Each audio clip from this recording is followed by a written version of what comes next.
Good evening, sir. Do you realise what speed you were doing? I'm sorry. I wasn't thinking. You do know this area is restricted to 30 miles per hour? I do. Can I see your driver's licence, sir? Yes, of course. I've got it here somewhere. Is this your car, sir? Yes. Do you know the registration number? VHV 807S. Here you are. Thank you, sir. How long have you lived in Grosvenor Avenue, Mr. Rosenberg? Oh, a couple of years. Then you should be more thoughtful about how you drive around your own neighbourhood. It was an unthinking act. I'm sorry. Yes, sir. Perhaps in future you'll remember the speed limit. I can go? Yes, Mr. Rosenberg. Thank you very much. Your licence, sir. Thank you.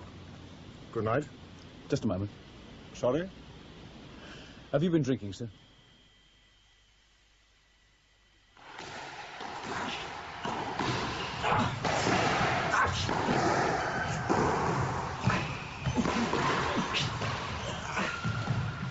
Hey, that's it! Bloody hell. How many games have you won this month? 4. Do you want another? Are you out to humiliate me? Of course not. Just giving you a chance for a revenge, Governor. So you keep saying. You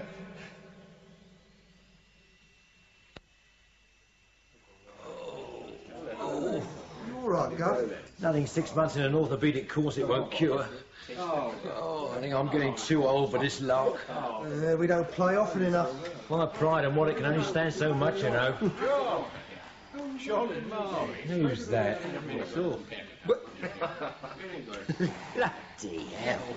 What are you doing here? Same as you, enjoying a game of squash. Oh, is that what I was supposed to have been up to? Do you know my sergeant? I've seen him around. Me and an old mate of mine, Ron. Sergeant Ron Sutton, Inspector Bill Moore. How do you do, sir? Good time for a drink, Bill. Of course.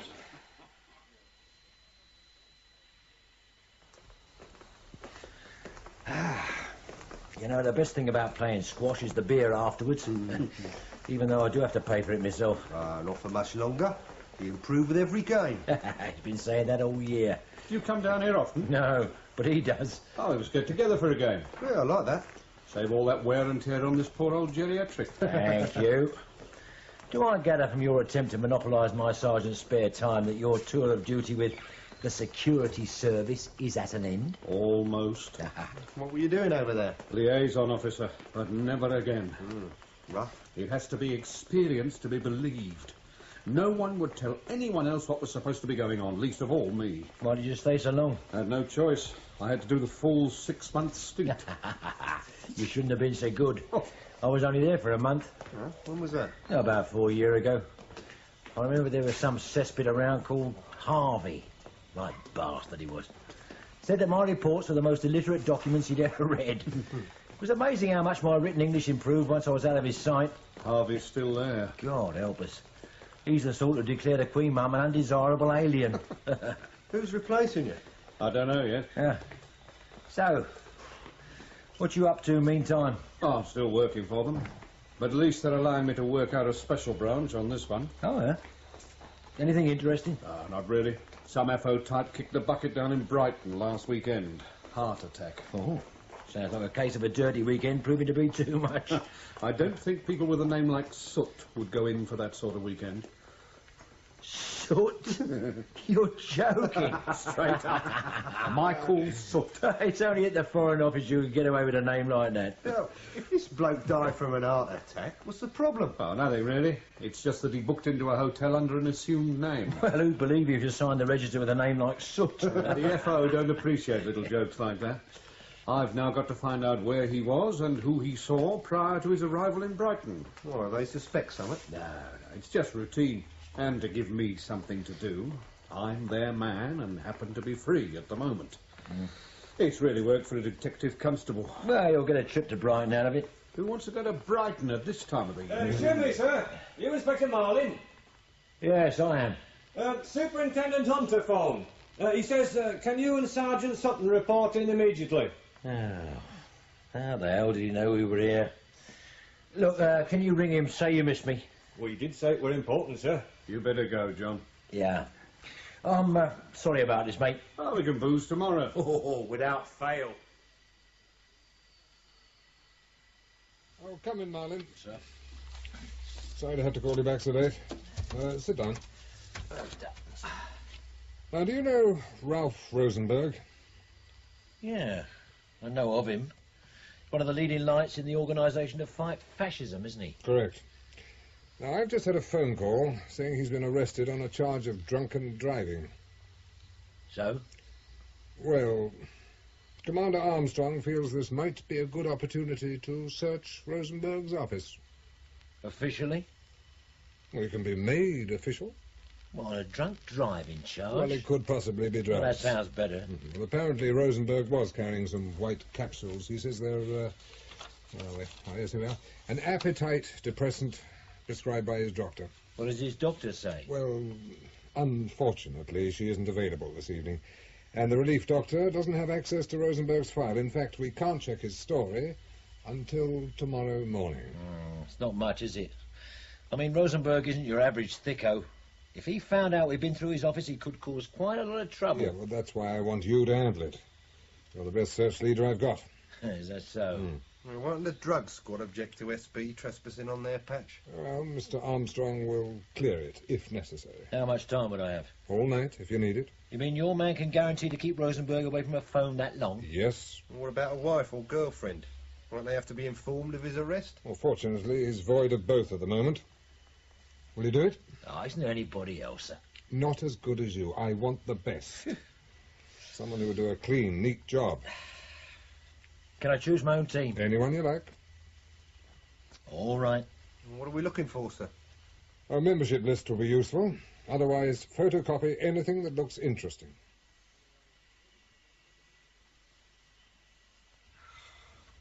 What time is it?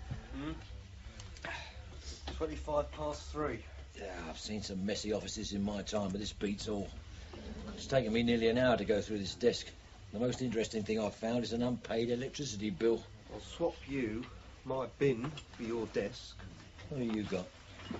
43 dog ends, 16 paper handkerchiefs, 7 attempts to write the same letter, and a spent ballpoint pen. We're losing our sleep over a waste of time. I don't know.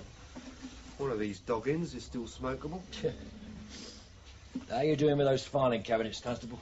Nothing yet, sir. You think they were expecting us? Nah. I've seen this before. They're just very careful people. We probably have to raid a dozen different homes to get half a picture of what was going on inside this organisation. Sir, do you mind coming over here? Yeah. What have you got? There might not be anything, but a bit of floorboard here. It's been screwed down. Oh, yeah. From the look of things quite recently. Well, they probably had an electrician or a plumber in. Well, there's one way to find out. Stop waving that screwdriver around as though you were Malcolm Sergeant. Get the bloody thing up. Right, sir.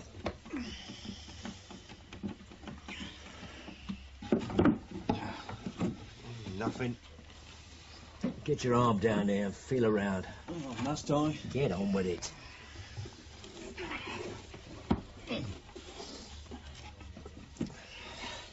Anything? No. Oh. Yeah. No. Let's have it out. Try not to handle it too much. Here we are. Any seals or markings? Not that I can see. Right. Open it. Hello. Wallet files. So I can see. Well, are you just going to stare at them and try and guess what's inside? Yeah. No, sir. Well, get them open. Bloody hell. It's a bit of a surprise, isn't it? How'd they get hold of them? How the hell should I know? What are they, sir? Photocopies of SB personality files. All right. Keep the noise down. You. Yeah, sir. Get this lot parcelled up and back to forensic. Right, sir. And the rest of you can get the remainder of this carpet up. I want to see if there are any more little pots of gold waiting to be found. I find it a bit of an irony. Here we are, photocopying everything in the office, and someone's already done the same in our own backyard. Yeah. Well, I hope Hunter and Armstrong see the humour of the situation. Are you going to let the super know about this? Of course. I see no reason why he should continue to have a quiet night in bed. No one else is.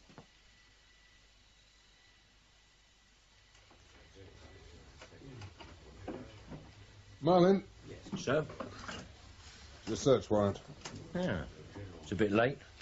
Thanks all the same. How much have you got so far? Just the 8 personality files. Where were they found? Near that radiator.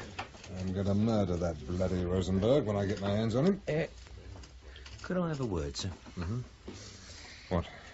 Well, I'm not at all happy about what we've found here. What do you mean? Well, it doesn't feel right. I've searched hundreds of places in my time. Sometimes things have been hidden with imagination and skill they've taken us days to find. Others have been the work of morons where you found the stuff in the first couple of minutes. So? Well, it's more than apparent that Rosenberg's people are very careful about keeping everything out of sight. We found nothing else of any value. So why should they leave the very documents that could blow their organisation apart hidden in such an obvious place? It doesn't make sense. It took you half the night to find them. Well, that's because we were more interested in what was in their desks and filing cabinets. If we'd followed standard procedure, we would have found that floorboard within the first 10 minutes. Look, if you were Rosenberg, would you want to keep that stuff at home? No. But burying it in a bloody field would have made more sense than where we found it. Well, I'll bear that in mind when I talk to him. At the moment, the question that concerns me most is who made those photocopies. Well, forensic may come up with some of the answers. And those they don't will be your job to supply. Me? Oh, no, that's work for an outside team. It isn't ethical to ask me to investigate my own mates. An official inquiry will be made. But Mr. Armstrong wants you to find the person involved. He wants to show the Home Office we can clear up our own vomit. Oh, come on, that isn't fair. Talk it over with Sutton and get yourself a couple of hours' sleep. If you still feel so strongly in the morning, see Mr. Armstrong. But I'm telling you now, the way he feels about what's happened, he'll probably suspend you if you refuse. Good morning, sir. Carter? You all right? I hope so. I played squash last night for the first time in weeks.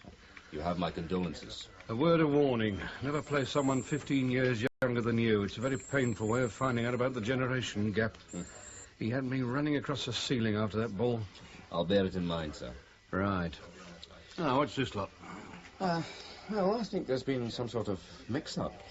There are things here we shouldn't have. Well, that's a relief. This is a report from the Brighton police on Soot's death. Unfortunately, it isn't complete. And that?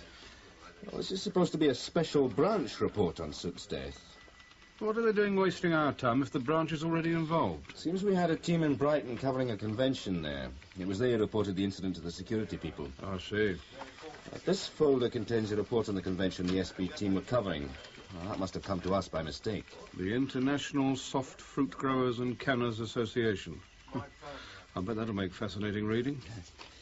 Is there a report from the security people? No, just a minute of the briefing we had yesterday. What about Soot's engagement book? No. I'd better give them a ring. Well, when you do, perhaps you could ask what's happened to the pathologist's report on Soot. Do we need it? Not really. I'm just concerned it might be lost. Oh, I'll check with the police in Brighton, see if they've got it. Don't need to. It's in their report. The security service took Soot's body away. Before the post-mortem? Yes. They wanted to perform their own. That's very strange. Where's the body now? I assume the security service still have it. I'll give Whitehead a ring. See if he can tell me what's going on.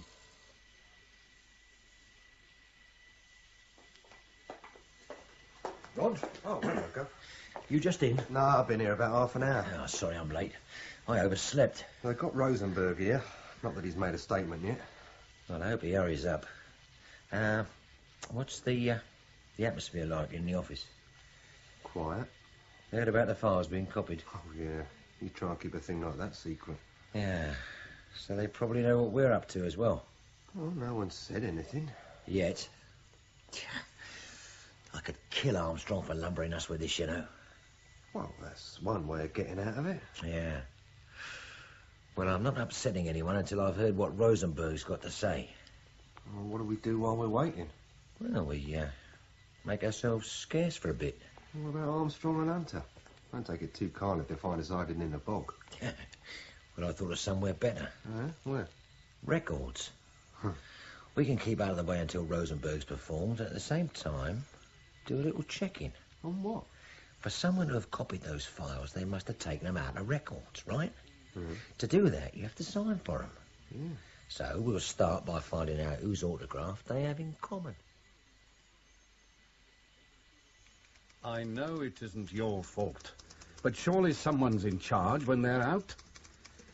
If you could check. Thank you.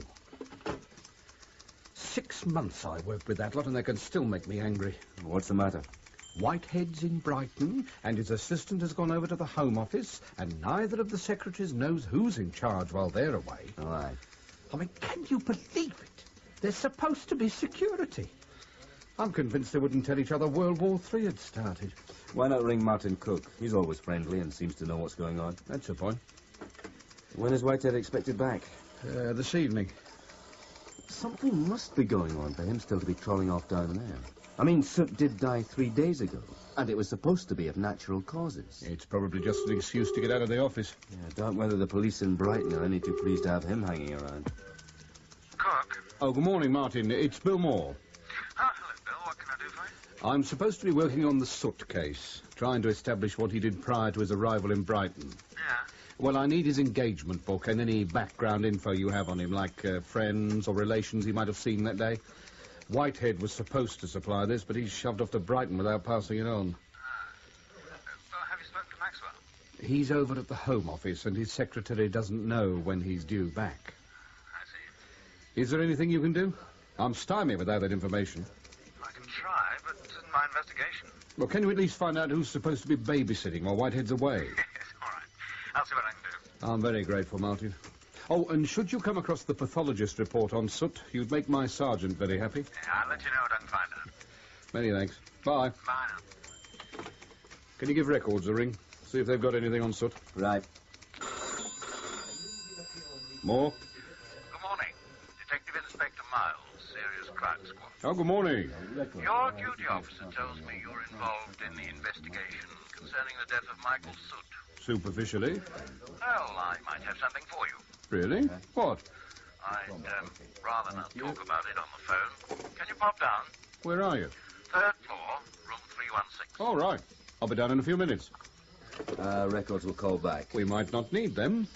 Why, what is it? Our CID cousins have come up with something on Soot. Well, what do you think? Fascinating. What's been happening? According to this statement, a gentleman by the name of John Stiles spent last Sunday afternoon breaking into the safe in Michael Soot's flat. You're joking? I'm not. But Mr. Stiles might be. How did you find him?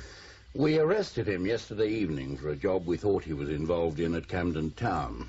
But we no sooner got him in here than he announced he couldn't have been there because on Sunday afternoon he was tickling that safe in Soot's flat. He obviously thinks it's the lesser of the two jobs. That's right. The Camden Town thing is robbery with violence. He'll get 15 years if he's convicted. Do you believe him, sir? Well, he's certainly been in the flat. He could describe it too accurately not to have been. But, well, he was there when he said he was. I don't know. You've been to Soot's flat, have you? Yes, earlier this morning. That's how I learned Soot was dead. A neighbour said the police had been to his flat on Monday. Well, that wasn't us. Must have been the security service. We've only just become involved. Do you want to talk to Stiles? I do indeed. Is he downstairs? Yes. What sort of mood is he in? Oh, he's quite chatty at the moment. I think he's enjoying himself. Oh, we'll soon change that.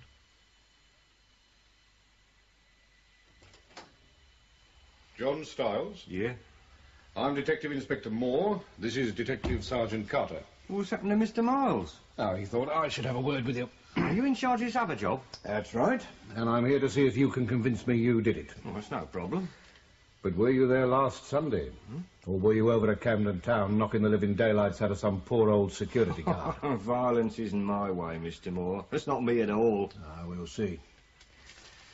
Now, in your statement, you say you were recruited for this job by someone called Reg Parker. That's right. Who is he? He's a middleman. You want something doing, Reg finds the best man for the job. Do you know who he was recruiting for? No. And that's the truth. So, how was the job set up? Well, now, that's the strangest part of it.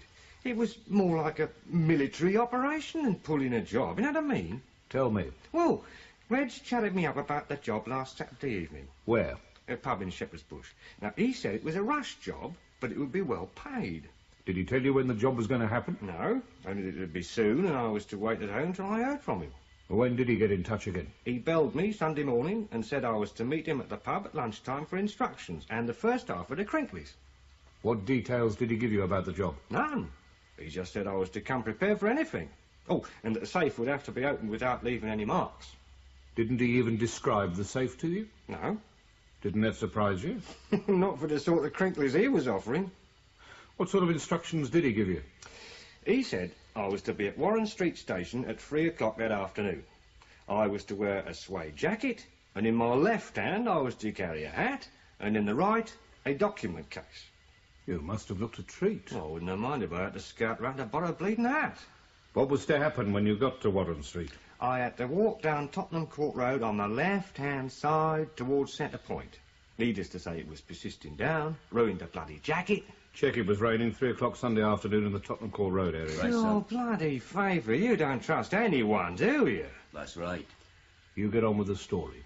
Oh, well, the procedure was that some woman wearing jeans and a black duffel coat would brush up against me left shoulder. When that happened, I was to drop the hat. And did it? Yeah. And a few seconds later, a car pulled up, driven by this bloke. What sort of car? Cortina. Colour? Blue. Did you notice anything else about it? Yeah. It had 2 aerials, you know, like for a 2-way radio. Was the car fitted with one? Well, it could have been. I didn't see it. Anything else? I think its year letter was S, but I'm not sure. Well, then what happened? Well, I got in the car and we drove off, picking a bird up a bit further down the road. Did you go straight to Soot's flat? Well, more or less. I had to collect my gear for the safe. I mean, I don't want to carry that sort of stuff around the streets, do I? Would you recognise either of them again? Might. I don't know. They was both wearing duffel coats with the hoods up. The bird was young. Well, youngish, about 30. I didn't take much notice of the bloke. Did they talk much? Hardly said a word. So, you reached the flat and you let them in? That's right. Then what happened? Well, first thing I do is open up a filing cabinet. And while they're going through it, I start on the safe. What did they take from the cabinet? I don't know. Papers. I had 2 suitcases with them. Yeah, one was a portable photocopier. Bloody neat they are. Have you seen them? Did they take much away? No. I photocopied a few things, though. How long did it take you to open the safe? For about 3.5 hours. It was a doddle, really. Safe was a load of old rubbish. In fact, I had it open before they finished going through the cabinet. They was reading everything. And what did they take from the safe? Now, that's the weird thing. They didn't. They put something in it. What? A folder. Did you see what it was? Well, not really. I remember the cover was green. Did they photocopy anything from the safe? Well, some papers, not much, though. I see. How long were you in the flat? For about 4 hours in all. So you were finished about 7? Well, near 7:30. It took about half an hour to pick my gear up. And you've no idea at all what was photocopied or the papers that were taken away? Well, I told you. What do you think they were up to? I haven't the foggiest, honest. When I saw the photocopier, I thought it was a bit of industrial. But if you're stealing secrets, you don't usually leave things behind, do you? No. Do you know what they were up to? Well, let me put it this way, Styles. You may well live to wish you'd been charged with the Camden Town job. Now what? I want you to find Reg Parker. I want to know who he was middleman for. Right, sir. And I want to know soon. Check with records, see if they've got his address. Can I take Benson with me, if he's free? But don't involve anyone else at the moment.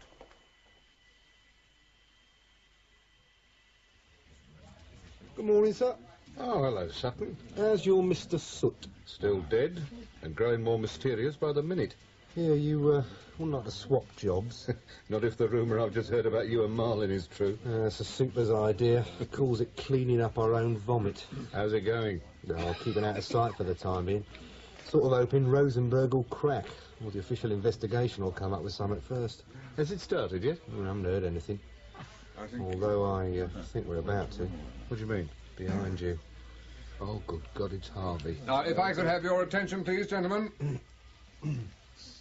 I dare say you've all heard about the rather unpleasant discovery that was made early this morning. As the documents copied are only available to SP personnel, I'm afraid we're all under suspicion. And that being so, we're subject to an independent investigation. Now, that investigation is to be supervised by the gentleman here on my left, Mr. John Harvey. Needless to say, I expect all of you to offer his team every cooperation. Mr. Harvey? I would just like to say that my intention is to make this investigation as painless as possible and to avoid any unnecessary disruption to the general running of this department. Hopefully, this unfortunate incident will be cleared up as quickly as possible. Thank you. So, now we know. So at least your troubles are over? Well, I hope so. Harvey may be a bastard, but he's also very effective. More? It's Martin Cook, Bill. Can we meet for lunch? I'm a bit busy at the moment. It's important. Is it about soot? I don't want to talk about it on the phone. All right. What about the feathers in, say, half an hour? See you then. Hello, Ted. I would have paid me compliments earlier, but I got sidetracked. You hear about those bloody files? That's it. Why is it when there's any trouble they get you to rake out the clinkers? Oh, because I'm good at poking about. That's your story. I reckon you enjoy it. Oh, not this one, Ted. Take a few. Ah, tar, mate. So what do you want to see me for? Or do you think I did it? I doubt it, Ted. I know how much you value your pension. Now, what I want from you is information. What? How would I get 8 files out of your department without signing for them? It's not possible. No, I've got news for you. Well, let's say I wouldn't know how to do it. And I bloody well run the place. All right. Apart from your staff, who else has access to the files? No one. What about the cleaners? Oh, I doubt whether it's one of them. Supervision's too close. Anyway, they wouldn't know where to look. That's the point. Are all the files here on the central computer? Oh, no. A lot of the information here is classified. It's not available to everyone. What about the ones copied? Those especially. Is there any way an outsider could get in here? Can't see it myself. No, neither can I, really. So, what about your staff? Do I suspect any of them? Yep. Well, I have no reason to. They're all good people. The highest security clearance. Anyone left recently? No. Last one was 6 months ago. That was a promotion. Right. Well, thanks for your help. I'll just have to see what these files tell me. Where are you taking them? Fingerprints. I'm interested to see if there are any dabs present that belong to people who haven't signed for them. Oh, sorry I'm late. That's all right. That pint's for you. Oh, thanks. Cheers. Cheers. Oh, that's good. So, what about this phone call of yours? Yes, I'm sorry about that. It probably sounded more melodramatic than I intended it to. What's up? Well, after your call this morning, I started asking around about soot. And, well, to put it mildly, the response was very negative. In what way? Well, people you'd expect to know what was going on were unaware Soot had even died. Or at least that's what they said. Your lot never were much for telling each other anything. I'm fully aware of your views on the security service, but this was different. For example, no one seemed to know where Soot's engagement book was. It was by pure luck I managed to locate it in the cipher department. What was it doing there? They said it was routine. Whitehead had asked them to give it the once-over. I told them you were waiting for it, but they didn't have any authorization to pass it on.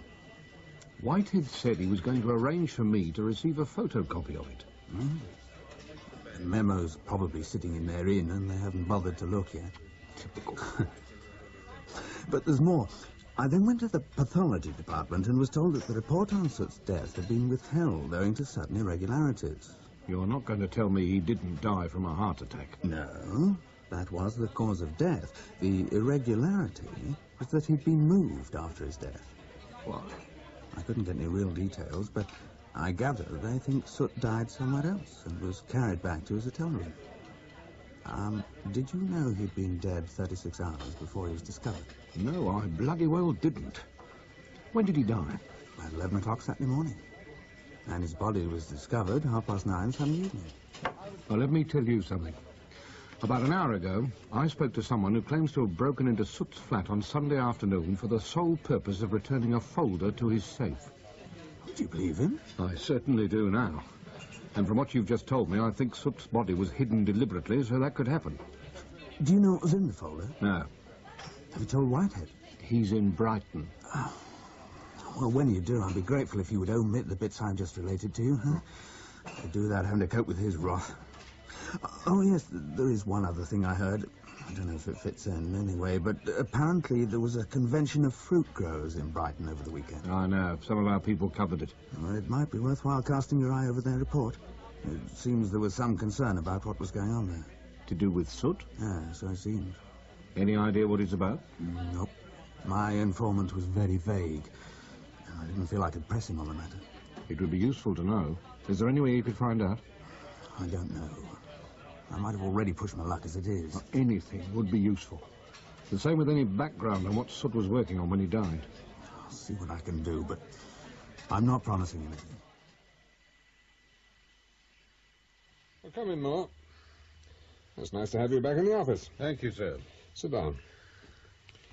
So, what can I do for you? I need some advice. Mm-hmm. You know that I'm still officially attached to Whitehead section? Yes. Well, I've stumbled onto something concerning his case that I'd rather like to follow up. Oh. What's your problem? At the moment, I don't particularly want to tell him what I'm up to. Why not? Well, I think there's some sort of cover-up going on, and I want to know why.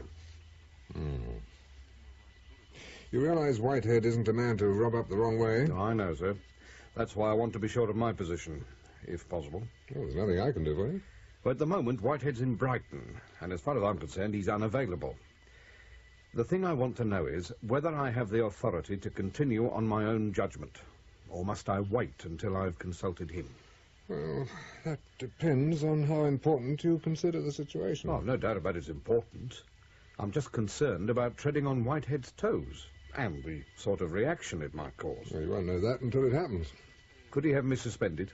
He can certainly kick you off the case and suspend you from liaison duties. But could he have me suspended from the special branch? No. No, he can only report you to Armstrong. It will be up to him. How's my standing with Armstrong? Reasonable. I know that he likes you. But I wouldn't bank on his support if you cock things up. You know what he can be like. Hunter? Detective Sergeant Carter, sir. Could I speak to Mr. Moore? Right, just a moment. It's for you. Moore? It's Carter, sir. I found Reg Parker. Where? Shepherd's Bush, Nick. He's been held for receiving. Has he told you who his middleman for? Yes, a man called Arthur Johnson. Get all the gen you can on him. I'll be over as soon as possible. Right. Well, it seems I'm committed whether I like it or not. All I can say is don't get carried away. I'll try not to, sir. And make sure you record what you're doing in your diary. It'll go in your favour should you find yourself up before a disciplinary board.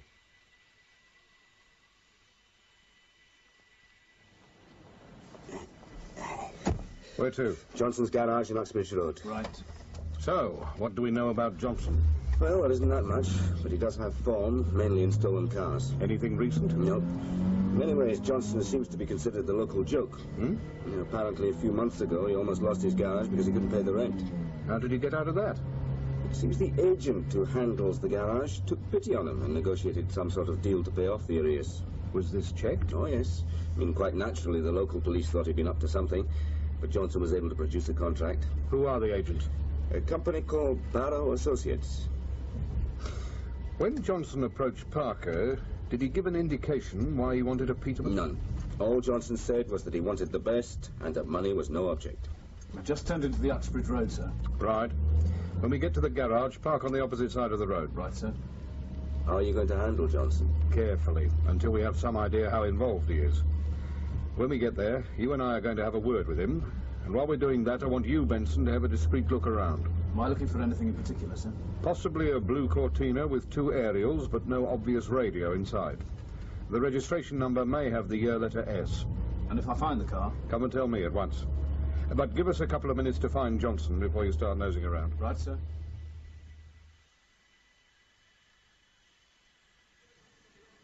Mr. Johnson? Yes, Chief? Police. Oh. And what do you want? A word. Talk is time, and time's money, Chief. And I've got a business to run. You want to talk to me? Make an appointment. We talk here or down at the Nick. It's up to you. Oh, yeah? You want to get any more little jokes like that off your chest while you're at it? Be sensible, man. You're only making trouble for yourself. Look, if you want to talk to me or get me down the Nick, let's hear the charge. But if you haven't got one, on your bike. We want to talk to you about a friend of yours. I haven't got any friends. What about Reg Parker? Never heard of him. Then you will want to come down to the Nick to prefer charges against him. Oh, yeah? Defamation of character is a very serious offence. So he's trespass. Now get out of my garage. Reg is saying that you asked him to get hold of a good peterman. Reggie's talking through his watches. That's what I thought at first. After all, cars are your speciality. Were. I've retired. So why should Reg spread this story about you? Perhaps he likes to make the filth look stupid. Not on this occasion. You see, we've got the peterman he employed for you. He's been very cooperative as well. Oh, yeah? So you're going to charge me with something, are you? You want to make a statement? Look, push off. You're groping in the bloody dark. You know as well as I do I wouldn't touch a safe. I suppose you don't know anything about the blue Cortina used in the robbery, either. I don't know what you're talking about. I didn't think you would. Come on, Carter. An old-fashioned hard nut. All the more enjoyable to crack. Now, why didn't you drop on him what happened at Soot's flat? Because I don't think it would have meant anything. Hmm? I get the feeling his part in all this was no more than recruiting the safe man and possibly supplying the car. As with Styles, he's probably been told no more than was necessary. Yes. I find the isolated unit aspect of this case quite interesting. I've not come across it being used in this way before by villains. Let's hope the style is unique enough for records to identify the organising brain. Sorry I was so long. Did you find anything? I'm not sure. There's a lock-up garage at the back with a car in it. Did you see the colour? No, I could only get a glimpse of the radiator grille, but I think it's a Cortina. Oh, good work. Move the car along a bit, but so that you can still see the garage entrance. It's just possible Johnson might try and get rid of the car. Is there a back entrance to the garage? No, I checked. While we're waiting to see what Johnson does, get HQ to check the make of the car he drives. Right, sir.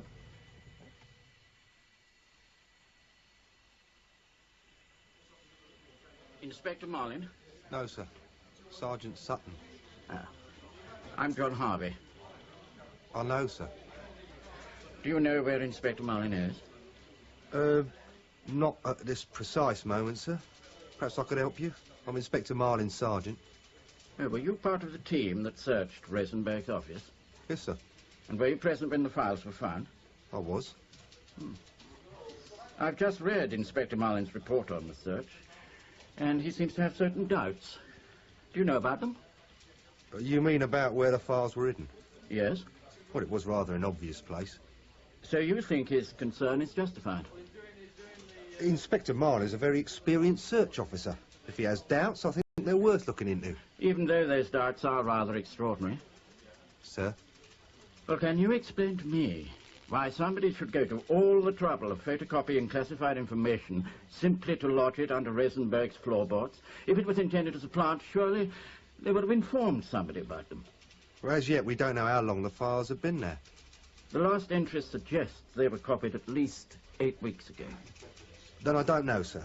I'd suggest you talk to Inspector Marlin about it. I intend to, but I'm rather disappointed in him. He seems to be trying to create doubt where it isn't necessary. If you find a known villain in the possession of stolen goods, surely that's all the evidence you need. I didn't realise Rosenberg was a villain. He's a political villain, troublemaker in nice court. To be honest, I don't think we need to clutter up the case against him with niggling, irrelevant doubt.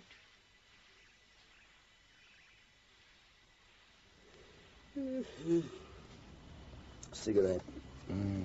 Oh, thanks. Basin? No, thank you.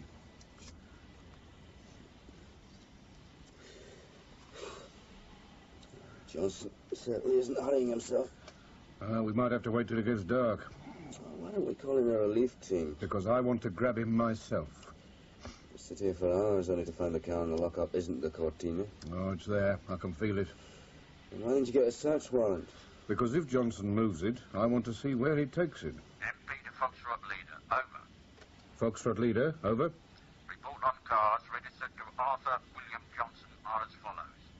White Granada Saloon, registration number Alpha November Golf 983 Sierra, and Blue Cortina Saloon, registration number Alpha Tango Mike 747 Sierra, over. Foxtrot Leader to MP, acknowledged. Many thanks. Over and out. Do we go in now? We wait until the garage closes. If he hasn't moved it, I'll get a search warrant. Only 2 cars isn't bad for a man who has problems paying his rent. Just what I was thinking. I'm rather interested to know why he allowed a car registered in his own name to be used in a break-in. Blue Cortina Saloon leaving Johnson's garage. Registration number Alpha Tango Mike 747 Sierra. That's it. Complete with twin aerials. Follow discreetly. Foxtrot leader to MP, over. MP, over. Am following Blue Cortina, registration number Alpha Tango Mike 747 Sierra, along Uxbridge Road towards Shepherd's Bush Green. Request surveillance assistance. Over and out.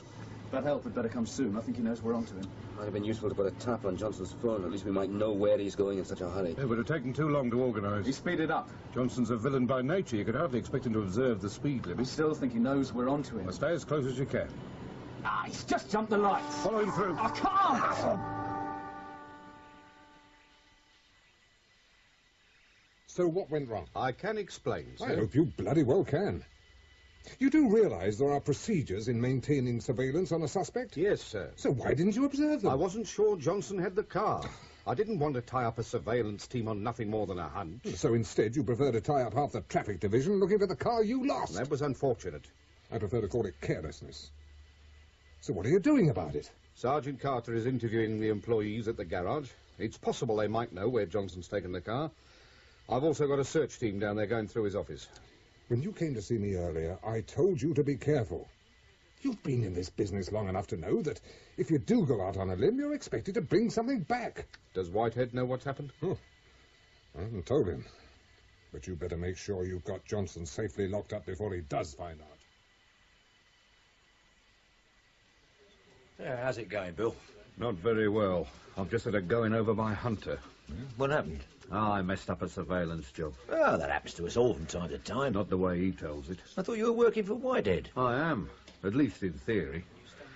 Mind you, I get more cooperation from your average villain than I'm getting from him.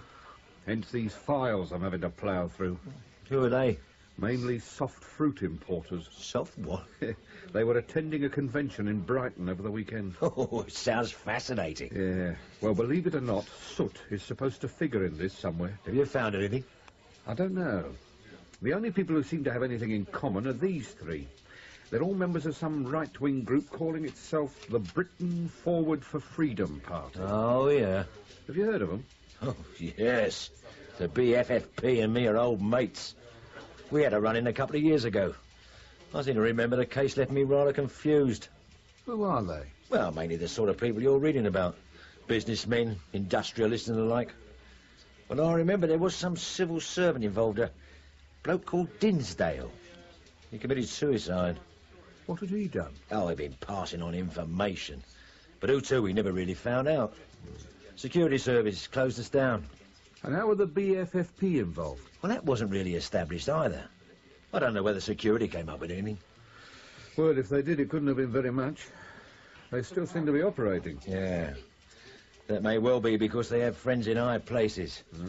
I remember we came up with a list of what was supposed to be their elite membership. Some bloody choice names there were, too. What about the general membership? Well, there isn't one. At least not the sort of thing you'd expect. The BFFP don't go in for flag waving and marching around in jackboots beating up blacks. According to their handouts, they exist to promote free trade and international understanding, whatever that may be. Do you think they could be involved in this soot business? Anything's possible with that lot. You read their file, see what you think. Oh, well. Thanks a lot, John. Well, if they are involved, I wish you better luck than I've had with them. I'll let you know. Right, well, I better get a move on. I'm supposed to be chatting up the chief janitor. I'll see you later, Bill. Cheers. More? It's Carter, sir. We've got Johnson. Well done. Where'd you find him? He came back to his garage. Silly man. Where are you now? Downstairs. I'm on my way. Where have you put him? 5. Has he made a statement? Oh, you must be joking. He's still as bloody-minded. What about the people you interviewed at the garage? Oh, they were quite different. They couldn't wait to put the boot in. Johnson is not a popular man, especially with his mechanic. What did he say? Well, I think our visit upset Johnson far more than he let on. According to the mechanic, we were no sooner out of the door than he was having a shouting contest on the phone. Did he hear what was said? Not enough to make sense of it. But a few minutes later, the phone went again, and Johnson had another heated conversation.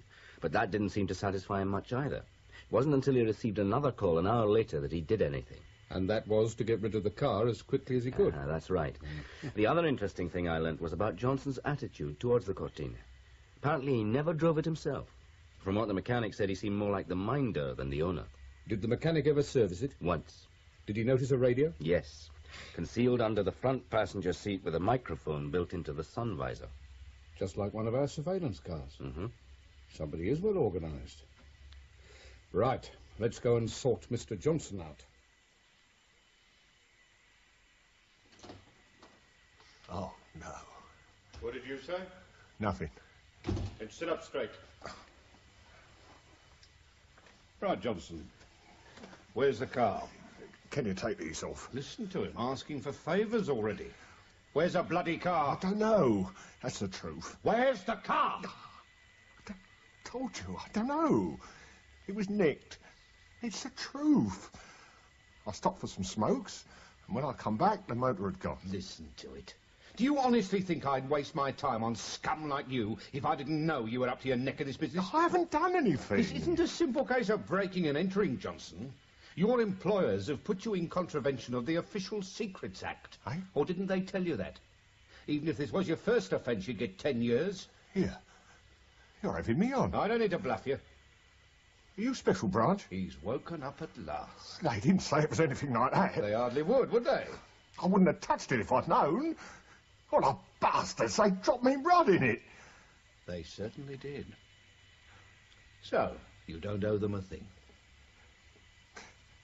Here, can I have a smoke? Help yourself. What about the cuffs? One favour at a time. I want to hear what you did with the car first.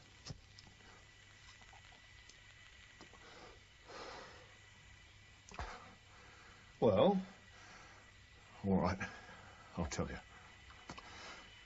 When you left, I phoned this number they give me. What is it? 831-6320. Who did you talk to? The name's Martin Ridge, but he wasn't there. He's never there. I reckon the number's a phony. A relay? Yeah, that's it. I phone the number, then they phone him and get him to ring me back. So? Well, a few minutes later, he called back, and I told him about your visit. What did he say? Only that I was to get rid of the motor. At least that I was to take it to an address that he give me. He had to phone you a second time? Yeah, he obviously had to set things up. What was the address? Well, he said I was to park outside Bellamy's off-licence, that's in Blythe Road, and leave the keys in the ignition. I was to go into the off-licence and buy something, which I did. When I come out, the motor had gone. I think they was worried your blokes might find something. Perhaps they were a bit concerned about dabs. I don't know. Wasn't it a bit stupid letting them use a car registered in your name? Well, they didn't tell me they was going to use it for a robbery. Anyway, it isn't my motor. Then why is it registered in your name? It's complicated. We've got plenty of time. Well, a few months ago, this bloke, Martin Ridge, he come to me and said he wanted me to buy a motor for him. A nice, anonymous one that he could use on special occasions, as he called it. Come off it. It's the God's truth. He just paid me rent for the lock-up and any work I did on the motor. And you did that out of the goodness of your heart? No. Well, no, not exactly. So, what was the deal? A few months ago, I had a bit of trouble. A bit of bad luck, a few bad debts. So I took some money from the garage account to set that up. Anyway, come rent day, and I couldn't meet it. And they wouldn't give you extra time? That's right. They said the place was a potential gold mine, and they wanted to rent it to someone who could do something with it. So where did you get the money from? I didn't. One morning, this Martin Ridge bloke turns up and says he's come to survey the place so it could be put on the market. Now, I like that garage. It's not a bad little business. Pays for itself nicely, when I'm not being stupid. So I spin him my hard luck story, and a couple of days later he comes back with his deal. If I buy the motor, he'll sort things out with the agent, which he does. How he done it, I don't know. How often has he asked you to hire specialists like John Stiles? Well, that was the first time, honest. And you passed on all the information of how Stiles was to meet this couple? That's right. And Ridge gave you no idea what he wanted Stiles for? No. Take the cuffs off him, Carter. Oh, tar. Right, sir. Constable. Sir. Get the post office to find the subscriber's name and address of this number. And you'd better let Traffic Division know where the car was left. Not that I think it'll do them much good. Right, sir. Good. Yes, thank you very much. The name and address of that telephone number Johnson gave us. A tobacconist? That's what they say. Oh, well. Carter? I see. Well, we'll have to look elsewhere. Can you run another check for me? Yes. D.K. Wilkins, Blackstock Road, N5. Thank you. Records have nothing on Martin Ridge. Now, that doesn't really surprise me. Do you want me to organise someone to see this Wilkins? No, we'll go ourselves.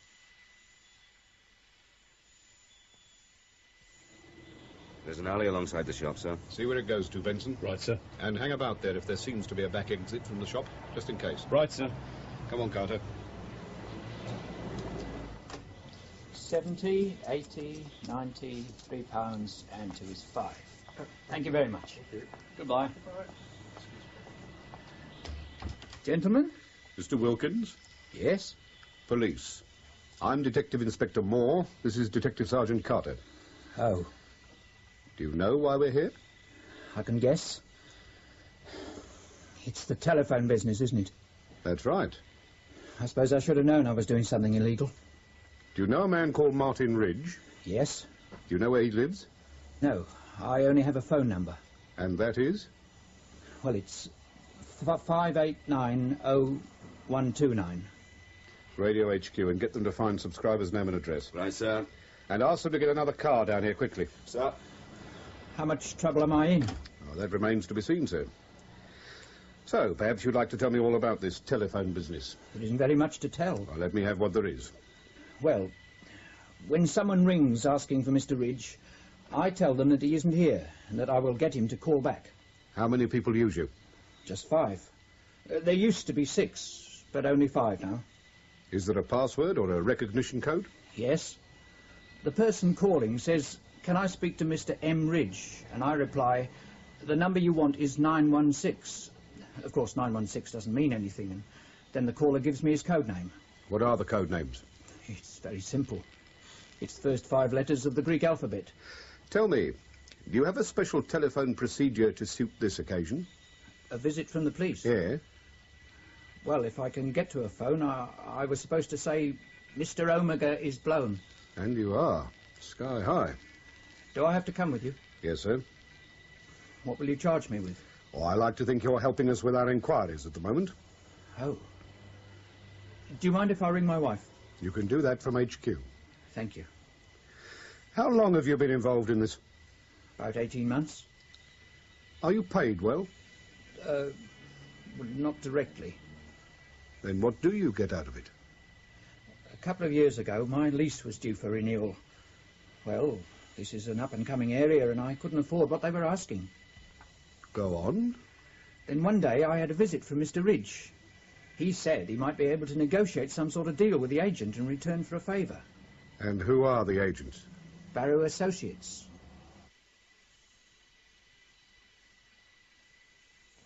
Benson? Sir? Get back to the car and get onto HQ. I want a complete rundown on Barrow Associates. Tell them it's very urgent. Right, sir. Why the sudden interest in them? Because it's precisely the same setup here as with Johnson. Small business gets into financial trouble, Ridge intercedes and makes some sort of deal with Barrow in return for a favour. So... You know, I can understand Johnson getting involved with this thing, but Wilkins doesn't strike me as your average villain. You use your man in the best way you can. Wilkins is probably as honest as most, so you get him to do something that seems fairly innocuous. A man like Johnson you use to do something more risky. How many more are we going to find like that? From what Wilkins said, at least 4. Anyway, the post office have come up with an address for the number Wilkins gave us. Ah, who is it? It's the office of someone called F.R. Pyatt. He's a surveyor. Right. Let's get going. We'll radio HQ and tell them what we're up to, and also ask them to run a check on F.R. Pyatt. Oh, is that the fingerprint report? Yeah. Very impressive. Sorry I was so long. I got a bit involved. Right. What does it say? Well, they haven't told us who copied the files. Well, I didn't expect that. But why are you so impressed with it? Well, all they managed to lift from the copies was the tip of an index finger and thumb, where someone held the corner of the paper. And then they matched it with the same print on the original files. That's bloody clever in the time they've had. Yeah. Was that the only set of prints on the copied files? Yeah. Somebody was being very careful, weren't they? Where are the prints of the person who was supposed to have read them? Like Rosenberg's, for example? Yeah, that occurred to me as well. Well, Harvey will probably say Rosenberg was wearing gloves when he read the files. Well, maybe he was cold at the time. Yeah. Well, there's something wrong somewhere. Come on. The sooner we establish who copied the file, the sooner we get some answers. Where to? Records. There we are, 72. Pull over. That must be Pyatt's office on the first floor. Do we go and get him? No, we leave him alone for the time being. So? I don't think this bloke is the end of the line. He may have organised the soot break-in, but I've a very strong feeling you organised it for someone else. Or Barrow Associates? It's possible. They're certainly involved in this somehow. If we rush in and arrest him, we might lose the chance of grabbing his employer. Should we at least check he's still there? For all we know, he may have bolted after Johnson's phone call. I want you to do that. How? Well, the obvious way. You go across to his office and say you want to employ him. The back of your house is subsiding. You want it surveyed. Anything you like. Use your nous. What if he isn't there? Confirm he's expected back today, and then wait. You'll need to get a look at him, so you'll be able to point him out to the surveillance team I'm going to get down here. And what do we do once we've got him set up? Panic him. How?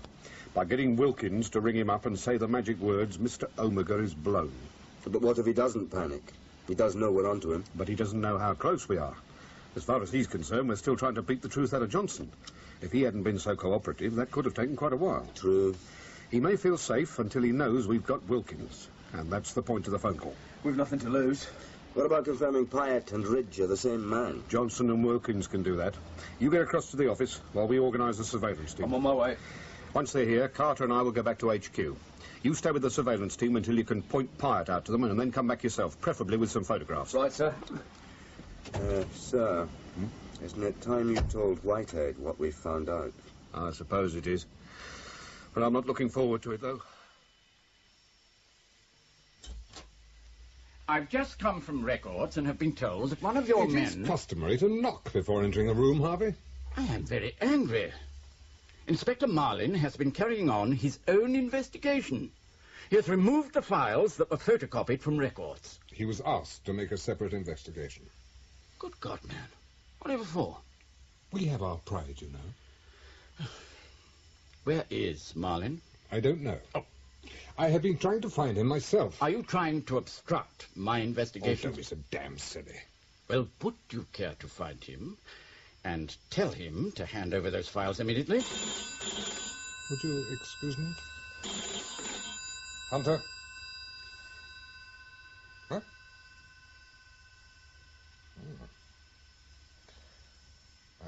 Yeah, I see.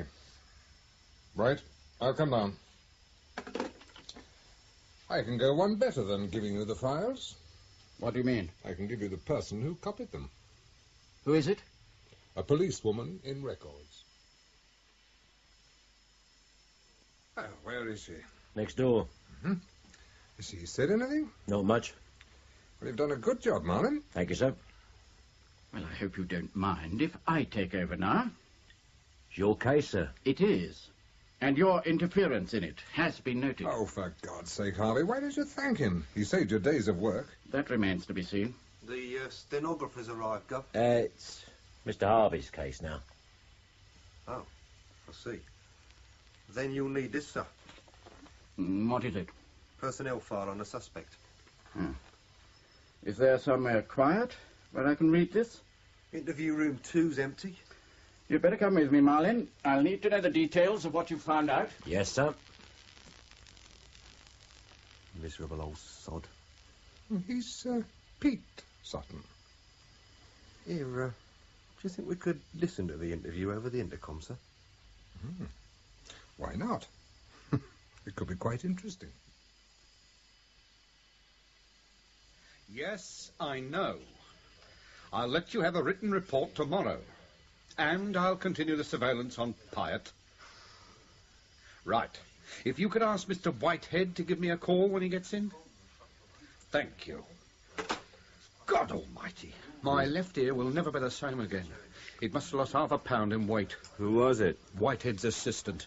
He went on and on about the fact I should have reported in earlier. Well, you expected that. I know I did. I've forgotten how draining the experience is. When is Whitehead due back? He already is. What? He's in a meeting at the moment. You realise I may have to go through the whole experience again? Don't forget to use the other ear. Oh, shut up. How are you getting on with those files? Well, the one on Barrow Associates I've finished. There was hardly anything in it. What does it say? Seems the only reason there is a file on them is because of their company secretary. What's he been up to? About 5 months ago, he was involved in a bit of a scandal, interestingly enough, with the Britain Forward for Freedom Party. What was that? Now, do you remember the big publicity campaign there was, promoting closer ties with South Africa? Oh, vaguely. Well, on the surface of it, it seemed that the campaign was being run by a group of English and South African businessmen. But when someone started totting up the sort of money being spent, questions were then asked as to where it was coming from. Why? Because a rough estimate put the cost of the campaign at about £150,000, which was a great deal more than the people running it could afford. So where had it come from? The BFFP. But, according to this report, the theory is that the Britain Forward lot were only a front, and that the cash was coming direct from the coffers of the South African Department of National Security. Boss? Well, that's what they used to call themselves. But we couldn't prove anything, and then our security people took over. Was it ever established whether Barrows were involved? Not by us. And Barrow's company secretary only seems to have been involved in a very minor way. What's his name? Norman Ashdown. Well, Norman Ashdown, you've hit the big time with this one. What, you think he supplied Pyatt with the information about Johnson & Wilkins' financial problems? Well, he's the company secretary. He'd know, wouldn't he? Policewoman Snow. Sir. My name is Harvey. I'm conducting an inquiry concerning the photocopying of certain classified files. Do you know the ones I'm referring to? Yes, sir. Inspector Marlin told me about them. I must confess I'm surprised about how lax you've been concerning fingerprints. I could always justify them on the files. After all, I do work in records. But your prints were on the photocopies as well. Admittedly not many, but enough to put you in this room with me. I thought they'd get lost in general handling. Your friends have been much more cautious. There aren't any of theirs. Oh. Indeed. Inspector Marlin tells me your sister is involved in this business as well. Yes. Quite a little family business. It wasn't done entirely out of choice. So I gather. You maintain you were blackmailed. Yes. It'll be interesting to hear how.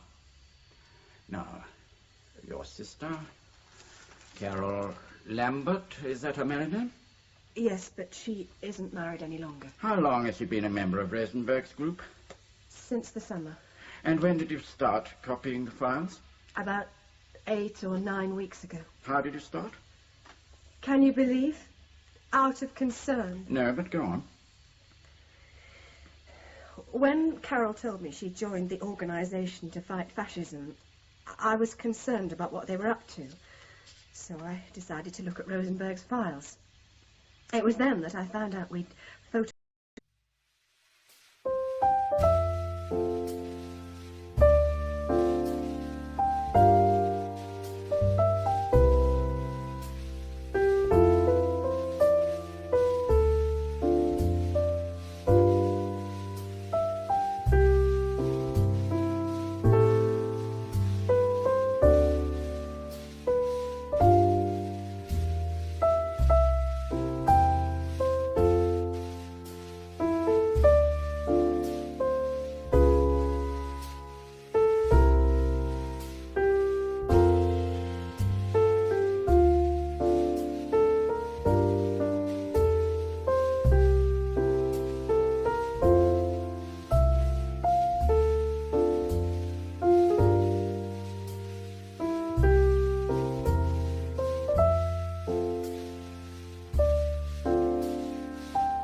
photographic teams covering their public meetings, and I was concerned that Carol might be identified as my sister.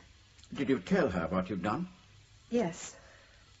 I was hoping she'd say she wouldn't go to the meetings until the surveillance had stopped. But all she did was to get angry. So I thought I'd try and find out which meetings were being covered, so at least she could avoid those. And did you? Yes. Not that she took much notice, because a couple of weeks later she came round to my flat in a great state of agitation, and she said she thought she was being followed by Special Branch. I told her she must be mistaken, that she wasn't important enough for us to waste our time on her. But she didn't believe me. So what did you do? I checked to see if a file had been opened on her. Did she ask you to do that? No. I was as much concerned for myself in case she was right. And was there a file? No, but that didn't calm her. For the next month she was round almost every day to report some incident or other. People following her, strange noises on her phone. And she thought her mail was being interfered with. And all the time you were checking to see if a file had been started on her? Yes. I was so worked up by this stage that I thought you knew I was Carol's sister and that the file was being withheld from records. Go on. Well, about the beginning of October, Carol said that the OFF had organised a closed meeting and that it was to be attended by a very special guest speaker. Who was it? I don't know. They'd given him the code name Darley. Darley? Mm. Huh. But Carol said it was important, that she knew this meeting wasn't going to be covered. I told her that the photographic surveillance had stopped, but she asked if I could double-check. Why was she so concerned about this particular meeting? She was frightened that it might be raided. Apparently this Darley character had entered the country illegally, and if he was caught, the organising committee could go to prison. Was she a member of the committee? So she said. You were doubtful? Yes. I think she told Rosenberg I was supplying her with information, and he'd started to use her. Why do you think that? Because the following day she asked me if I could find out if Rosenberg's flat had been searched. Had you checked the Darley meeting for her? Yes. But I told her that was the last thing I would check. I said if she wanted to be part of such a group, she must take the risks involved. So, how were they able to blackmail you? The following evening, a man calling himself Green came to my flat. At first he was friendly, saying he was sorry I felt I couldn't continue to support OFF's cause. He said the information I'd supplied had been used to good effect. He even had the cheek to say that Darley had sent me his personal thanks for my help. I was furious I hadn't done it for them, but for Carol. Go on. Well, then he became very nasty and said that he'd informed Special Branch what I'd been up to. I told him I didn't care anymore and he could do what he liked. He then said he'd arranged to have classified information planted in my parents' home, and that if I didn't cooperate, we could all go to prison. Did you believe him? I didn't know what to believe. But then he threw in for good measure that my friends and relations would be harassed in one way or another, and that my parents would be beaten up. Somewhat idle threat. Not when he started reading off names and addresses. He knew all about me. But whatever the reason, you gave in. You supplied them with information. Yes. What were they interested in? At first it was odd bits and pieces. Always about the OFF? To begin with. I think they wanted to run me in gently. What did you photocopy apart from the OFF files? It was very mixed. Give me an example. Well, it was mainly the files we kept on the right-wing groups. Anything else? No, just political groups. How did you make the copies? I smuggled the files out a few pages at a time. Green supplied me with a photocopier. And how did you receive your instructions? Via Carol. Did you ever see Green again? Yes, about 10 days ago. He'd asked me to copy the file on the Britain Forward for Freedom party. For some reason, he came round to collect the information himself. Do you know why? No. But he made a mistake in doing so. I got the registration number of the car he was driving. Do you have it? Yes. Here we are. ATM 747S. I wanted to check who the owner was, but I lost my nerve. I didn't want to draw attention to myself. Oh, God. Do you consider that your sister was an innocent party in all this? Oh, yes. I think she told Rosenberg in good faith. She didn't realize he'd used it to blackmail me. What a stupid woman. Yeah, she was used good and proper. Well, I better go and see Mr. Armstrong. Yeah, right, sir. And while I'm doing that, you can check that registration number, and then go and fetch Carol Lambert. Has he? All right, keep trying. They can't get through to Pyatt's office. He's got his phone off the hook. Oh, he knows we're on to him. Then why isn't he doing something? Why is he just sitting there? Perhaps he's lost his nerve. Oh, that I don't believe.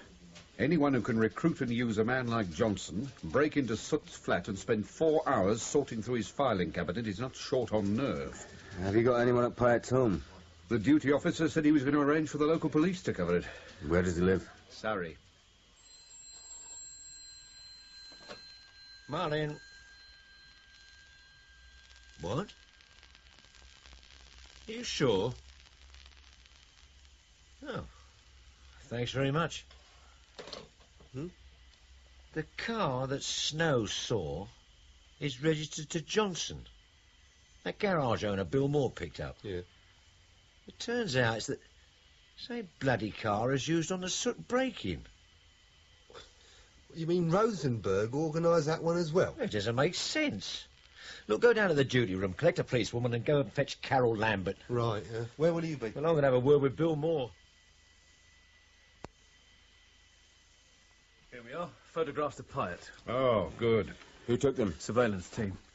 You've seen the cameras they use. Great big telephotos. They're amazing. Oh, he's younger than I thought. He seemed like quite a nice bloke when I spoke to him. Where was he going when this was taken? To buy a newspaper. Who's this? That's his secretary. Aye, she's quite pretty. Not bad at all. When you finish drooling, perhaps you'd like to take them down for Stiles and Johnson to look at.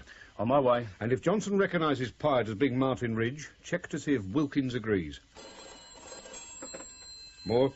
This is Martin Cook. What the hell have you been up to, Bill? What do you mean? Whitehead has just been told what you've been doing. He's furious. He's screaming for your head. Why? Well, I don't know details, but Soot seems to be mixed up in something rather important. Do you know what? You realise this line could be monitored. Can't we meet somewhere? There isn't time. Anyway, you've left it a bit late to start worrying about a tap. You've already said too much. Come on, mate. Tell what you heard. If Whitehead's after me, I'll need to know what it's about so I can prepare some sort of defence. Yes, all right. But I don't know very much. Well, tell me what there is. Have you heard of a man called Van Zogel? No. He does a lot of freelance work for the South Africans. Do you remember that convention in Brighton I mentioned? Mm-hmm. Van Zogel turned up at the last moment, supposedly representing the Pretoria Soft Fruit Company. Did he contact Soot? Yeah. But what seems to have upset Whitehead is what you've discovered about Pyatt. Why should that bother him? Because for some reason he doesn't want it known. Well, that's silly. Why not? There seems to be others involved. Do you know who? Someone called Norman Ashdown and a group called the Britain Forward for Freedom Party. Was Ashdown in Brighton? Yeah. Our people must have missed him. Look, I've got it. Hello? Hello? Uh-huh. What's all that about? It was Martin Cook. Apparently, Whitehead has blown his top because of what I've found out about Pyatt. They're never grateful. It seems Soot might have been passing information to the South Africans. You're joking? That's what he seemed to be saying.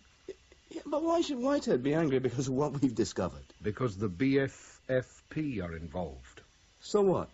I'm sure some sort of explanation will arrive on a thunderbolt from Whitehead very soon. Am I interrupting? Oh, not at all. You look confused. Oh, that may well be, because I am. Well, that makes two of us, then. You know that car you found? The one Johnson was babysitting for? Yeah? It was also used by someone to collect stuff from Snow's flat. That's not possible. Ah. Unless the OFF have suddenly formed an alliance with the Britain Forward people. They are definitely involved. In one way or another. And I'm pretty sure they picked up the bill for the soot break-in. Then someone is telling great, big, whopping lies. Snow said her sister was a member of the OFF, and that the bloke who came round to her flat was Rosenberg's heavy. Not if he came in that car. Then who was he? Probably a man called Pyatt. You got a photograph of him? Yes, Benson's downstairs with it now. Could you have him show it to Snow? Yeah, of course. Ring down and ask Benson to do that. All right, sir. You realise if Pyatt is involved, your case against Rosenberg goes straight down the bog. And I don't mind pulling the chain. It's Harvey's case, not mine. More? Come upstairs right away when he's finished. Okay? Here, sir. Thanks. Right. Right away. Hunter wants to see me. I think I'll come with you. I have just come from Mr. Armstrong. He is not pleased. Sir? Whitehead has been on the phone to him. What's been said? Well, it seems like you overstepped your brief, and they don't like that. It was necessary. I told you there were developments I had to follow up. And I told you to be careful. We get enough flack from the security service without you going around causing trouble. Well, what Inspector Moore's discovered does have something to do with what's been happening here. What are you on about? The car Snow saw is the same one that was used on the soot break-in. So? I'm fairly sure that the job was organised by the BFFP. Mm-hmm. You have evidence? Well, at the moment it's circumstantial. But I have the man under surveillance who certainly did the job. I'm hoping that when he moves, he'll supply what's necessary. Is that Pyatt? Yes, sir. Oh, Whitehead is having him brought in. Oh, that's ridiculous. He's our one positive link. Look, to be perfectly honest, Moore, I don't want to get involved in an interdepartmental wrangle. If the security service want to bring him in, that's their concern. Hunter? Benson here, sir. Could I speak to Mr. Moore, please? Well, is it important? Yes, sir. All right. It's for you. Oh, thank you. More? I'm sorry to disturb you, sir. It's all right. What is it? I've just shown the photographs of Pyatt to policewoman Snow. She says it was the man who came to her flat. She's sure? Positive. And that's not all. I had the photograph of Pyatt's secretary with me, and Snow says it's her sister. Good God, have you shown them to the others? Yes, it was like passing around family snapshots. Everyone knew everyone else. Stiles confirms that Pyatt and Lambert accompanied him on the soot job. Johnson confirms Pyatt is Martin Ridge. Well done.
I'll see you back at the office. Now, the case against Rosenberg has just collapsed. What? Lambert is no more a committed member of Rosenberg's group than I am. She's Pyatt's secretary. She accompanied him on the Soot break-in. She's just been identified. And so has Pyatt, as the man who went round to Snow's flat. And before you say it, there is no way Rosenberg could have organised the Soot break-in.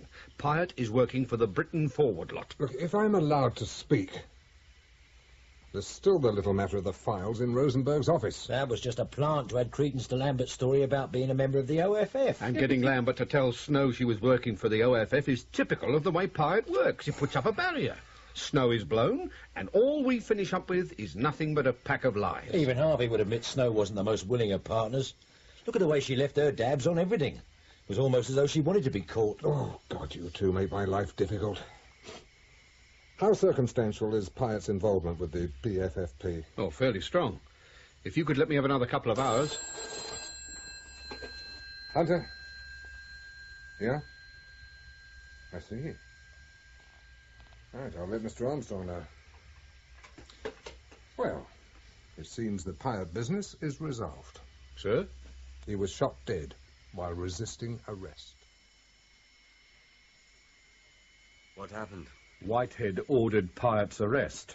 When they went up to fetch him, he pulled a gun. They shot him in self-defence. Only it was suicide. What, sir? The gun was a toy. It's probably what he went to buy when Benson saw him go to the newsagent. They found the box the gun was in his waste paper basket. Sergeant Carter. Oh, yeah, he's here. It's for you, sir, Sergeant Sutton. No, sir. Why do you think Pyatt set himself up like that? Oh, I suppose he was finished. All he had to look forward to was at least 20 years inside. I suppose so. Just seems a wee bit drastic. Excuse me, sir. Report from the Surrey Police. Yeah, see you later. What? Oh, thank you. Well, that's it. What? Pyatt's house has been cleaned out, down to the last cobweb. Who by? They don't know. Probably the same people who did Lambert's flat. They don't leave anything to chance, do they? No. I'd better put out a general call on her. More? All right, sir. I'll be right down. Harvey. He wants a word.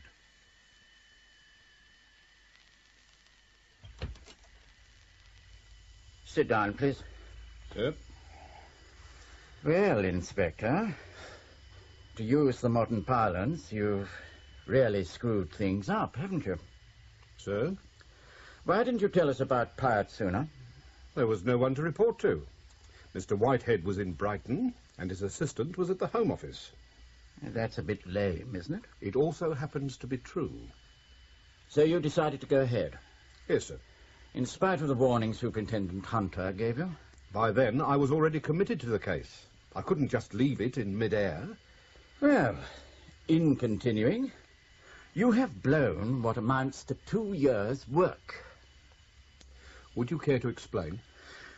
How much do you know about this Soot business? Only from the point of view of Pyatt's involvement. Well, first of all, Soot worked for us, in spite of the impression Martin Cook may have given you. Officially, he was an economist, an advisor specializing in trade with the Third World and Africa in particular. About 2 years ago, he met a man called Van Zogel. Now, this Van Zogel had a freelance espionage network covering several African states.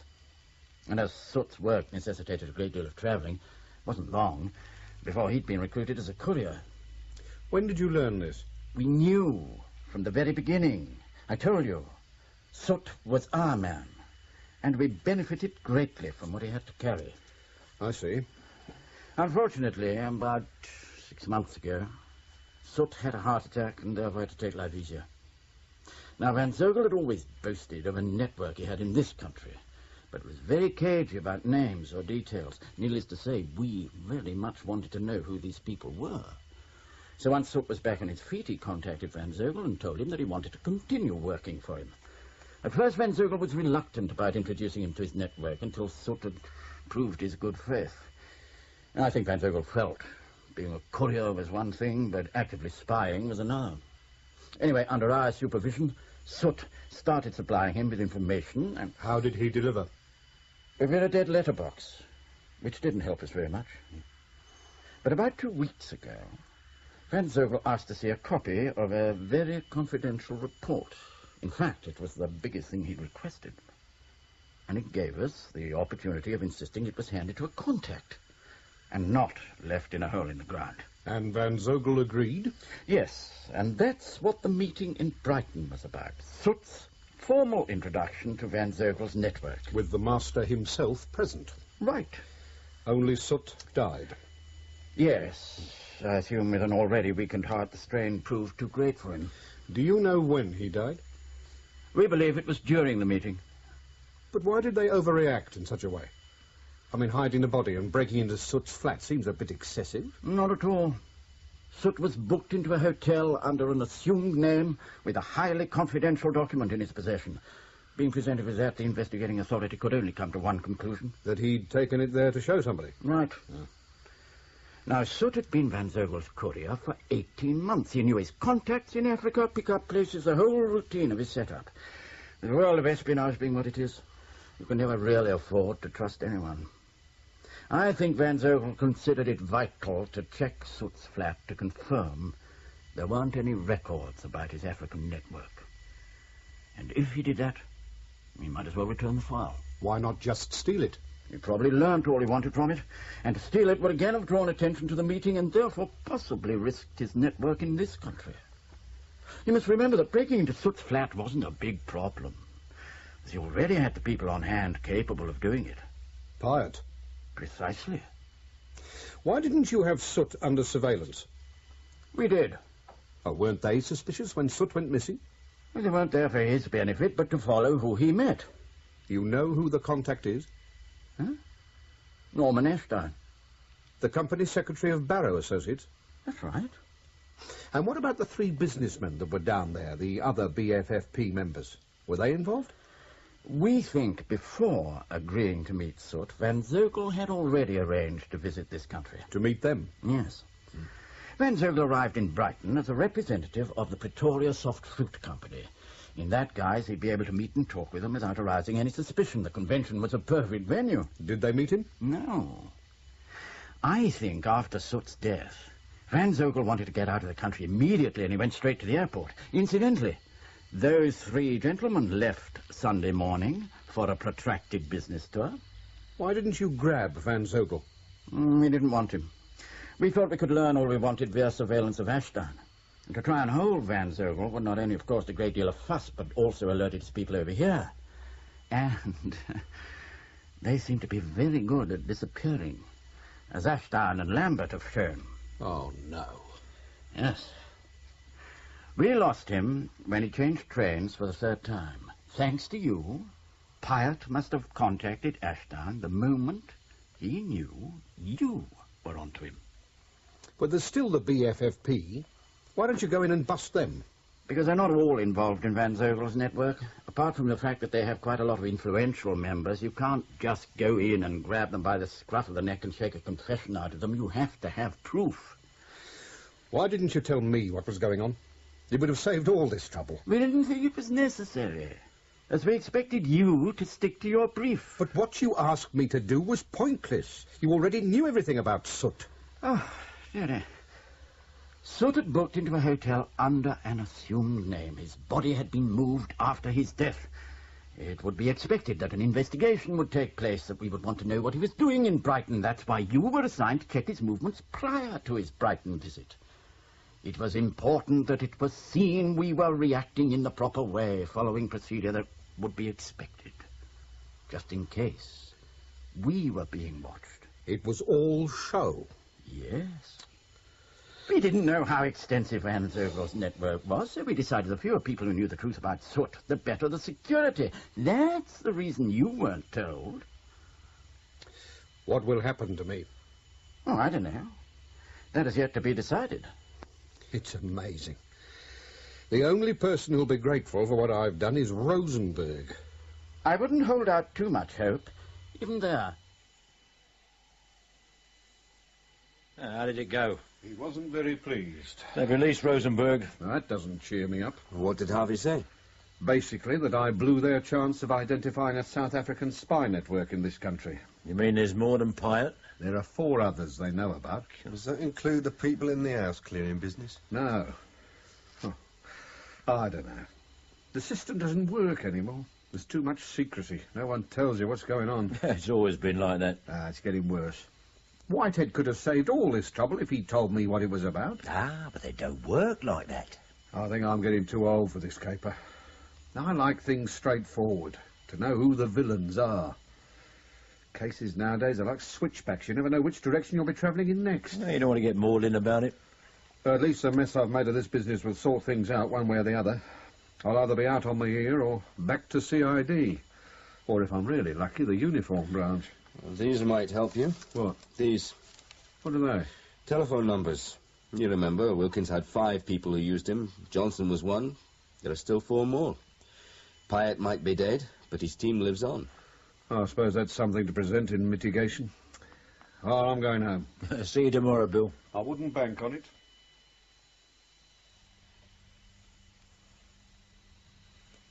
In Switchback by Eric Saward, Detective Inspector Marlin was played by John Hollis, and Detective Inspector Moore by Roger Hume. Detective Sergeant Sutton, Terry Malloy, Detective Sergeant Carter, Sean Barrett, and Detective Superintendent Hunter, Manning Wilson. John Harvey, Hayden Jones, Detective